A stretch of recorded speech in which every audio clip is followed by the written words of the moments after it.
ওযুর সুন্নত 15টি। আজকে আমরা এই ছোট্ট হাদিস থেকে জানব। ওযুর সুন্নত 15টি। 1 নাম্বার হলো নিয়ত করা। 2 নাম্বার বিসমিল্লাহ বলে ওযু আরম্ভ করা। 3 নাম্বার হলো কুলি, 3 বার কুলি করা। 4 নাম্বার 3 বার নাকে পানি দেওয়া।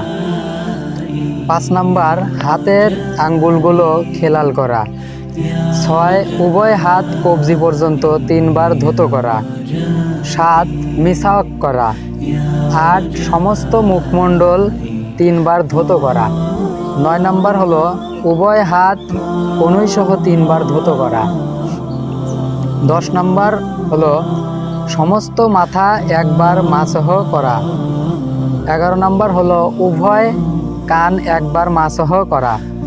12 নাম্বার হলো ধারাবাহিকতা বজায় রেখে ওযুর কার্যদিক সম্পূর্ণ করা। 13 টাকনু সহ উভয় পা 3 বার ধৌত করা। 14 নাম্বার পায়ের আঙ্গুলগুলো খেলাল করা। 15 এক অঙ্গ শুকানোর পূর্বেই অন্য অঙ্গ ধৌত করা। এগুলো আমরা অনেকেই জানি না।